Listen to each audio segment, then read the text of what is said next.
Sentiance is a provider of motion insights. They turn motion data into contextual insights using behavioral change techniques to enhance customer experience. They do this by creating impactful, sustainable, personalized and safer solutions. Their on-device solution ensures that crashes can be detected real-time, and it generates reports for the claims team, empowering people by giving control back to insurers, delivering technology for a new human-centric economy and preventing similar crashes in the future. Next on stage, Sentiance.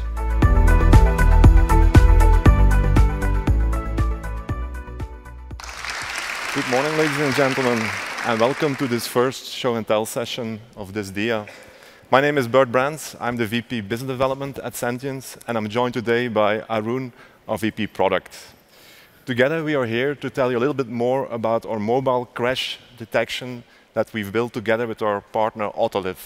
It's a leading manufacturer of safety equipment and a strategic partner of Sentiance. So you might wonder, why is this actually relevant to me, a mobile-based crash detection? Well, if you look at the EU data on road accidents, you'll find that close to 20,000 people actually die every year on the road. 20,000 people. 44% is actually car driver or a car passenger. But there are also 20% that are actually pedestrians or bystanders. So basically, it touches upon every one of us. Everybody can be caught up in an accident. So when we saw these numbers, we immediately decided to build a product around this. So we've built this mobile-based crash detection solution, which is actually a kind of an algorithm that sits on your phone and is basically always there in the background, watching over you. It runs on any smartphone, so not only the latest and greatest iPhone and the most expensive one, it basically runs on every iPhone or every Android phone. It's basically a guardian angel that is sitting on your shoulder, watching over you. Of course, we hope you never have an accident, but in case you do have an accident, this tool will actually send out notification and alerts to the people that you want. The target groups that we have in mind here are actually twofold. The first is actually the emergency services. Of course, we want to save as many lives as possible. And for the first aid, it's important to find the exact location of the crash site. So when there is a crash, we'll send a notification with the exact location of the site and also with the severity of the crash. So that for the first aid responders, it's easy to actually pinpoint the location, secure the site, and save as many lives as possible. The second target group, of course, is you, the insurers, because we wouldn't be here otherwise. So what we also can do is actually send a full forensic crash report that actually is going to give you all the information on the crash so that you can better assess and evaluate the claims that come in later. I think now is a good time to go to Arun. Arun, you do the demo. Over to you. Thank you, Bert. Let's see this on-device crash detection model in action through our demo app. It's quite easy to install. You can try it yourself. Once you install it, it would automatically start tracking the trips and detecting the crashes. Of course, as you see, there are tons of information, actionable motion insights that you can find there. But today, we're going to just focus on the crash detection. Right. Ideally, we would like to bring a car here, let it crash fantastically, so we can show you how well our solution works. But for the sake of everyone's safety, we decided to implement a simulate button in our app that essentially shows how a reference implementation would look like that would use our solution. Right. Once a crash is detected, typically there is a timer that waits for 10-20 seconds for the end user to give a response. If there is no response, then the emergency services are automatically contacted.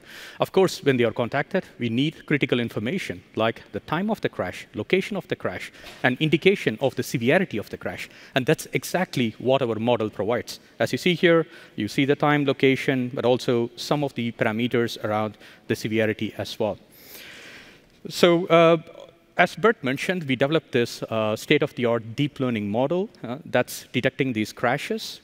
Despite its sophistication, it's completely run on the device. This is to make sure there are no privacy concerns, but also for the emergency services to act immediately, we need them to be real-time, and that means has to be on the edge as well.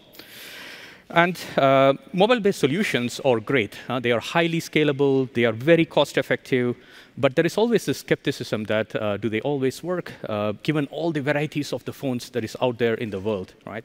So that's also why we have developed these dashboards, which brings in diagnostic information from these devices so that the QA teams of the clients can keep an eye on which devices are active, how many of them are sending data as expected.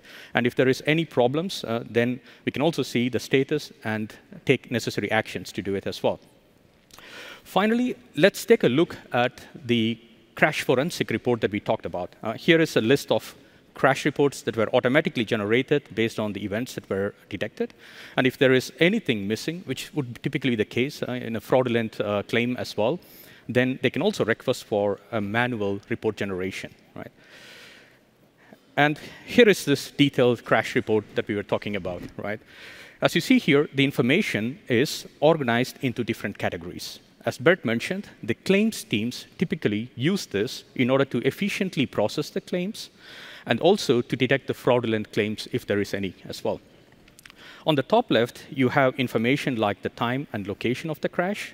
Here you see the kinematic parameters indicating the severity of the crash as well, like the speed at impact. What was the acceleration, the magnitude, peak value at the time of incidents? And also you see confidences, which is like how confident is the model in detecting those crashes and so on. Next to it, you see a summary of the driving events. So if this crash happens in a trip, we give the summary of the driving events that led up to the crash, meaning if there were speeding events, phone handling, harsh braking, everything is summarized there as well. In the next row, you see information like the road type, speed limits, and more importantly, the environmental factors, like the traffic conditions and the weather conditions at the time.